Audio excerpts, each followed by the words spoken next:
সংবিধান প্রণেতা doctor B.R.. আম্বেদকরের প্রয়াণ বার্ষিকী উপলক্ষে রক্তদান শিবিরের আয়োজন করল অল ইন্ডিয়া এসসি/এসটি ওয়েলফেয়ার অ্যাসোসিয়েশনের আগরতলা শাখা। ONGC Tripura asset manager Sanjeev Kumar ঝঞ্ঝার উদ্বোধন করেন। শনিবার সারা দেশে সংবিধানে প্রণেত ডক্টর ভীমরাও আম্বেদকরের ৭০তম প্রয়াণ দিবস উদযাপন করা হচ্ছে। এই উপলক্ষে বিভিন্ন রাজ্য সরকার এবং কেন্দ্রীয় সরকার ছাড়াও বিভিন্ন সংগঠনের উদ্যোগে বিভিন্ন কর্মসূচি হাতে নেওয়া হয়েছে। সংবিধান প্রণেতার ৭০তম মৃত্যুবার্ষিকী উপলক্ষে শনিবার অল ইন্ডিয়া এসসি/এসটি ওয়েলফেয়ার অ্যাসোসিয়েশনের রাজ্যের শাখা ও ওএনজিসি ত্রিপুরা স্টেটের সহযোগিতায় এক রক্তদান শিবিরের আয়োজন করা হয়।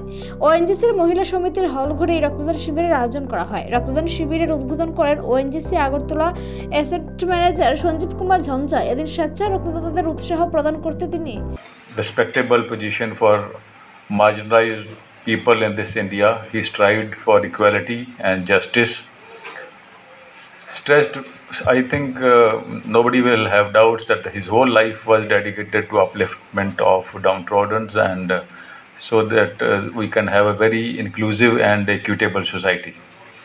What a day to pay him tribute, and that too by arranging a blood donation camp, which itself is a life-saving cause.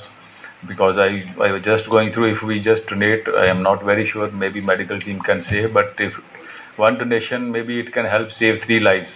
That is what it was just mentioned. এদিন স্বেচ্ছায় রক্তদাতাদের উৎসাহ প্রদান করেন তিনি। পরে এই অনুষ্ঠান প্রসঙ্গে বলতে গিয়ে ওএনজিসি ত্রিপুরা অ্যাসেট ম্যানেজার এই ধরনের মহৎ উদ্যোগ গ্রহণের জন্য আয়োজকদের অভিনন্দন জানান। তিনি বলেন, আজ সংবিধান প্রণেতার প্রয়াণ দিবস। এই দিনটির বিরাট তাৎপর্য রয়েছে। সকল দেশবাসীর মধ্যে সাম্যতা এবং ন্যায় বিচার প্রদানের পক্ষপাতী ছিলেন তিনি। তার গোটা জীবন ছিল দেশের পিছিয়ে পড়া মানুষের উন্নতির সাধন। বাইট এই রক্তদান শিবিরকে কেন্দ্র করে স্বেচ্ছায় রক্তদাতাদের মধ্যে উৎসাহ এবং উদ্দীপনা ছিল লক্ষণীয়। নিজস্ব প্রতিনিধি রিপোর্ট, এশিয়ান টাইমস।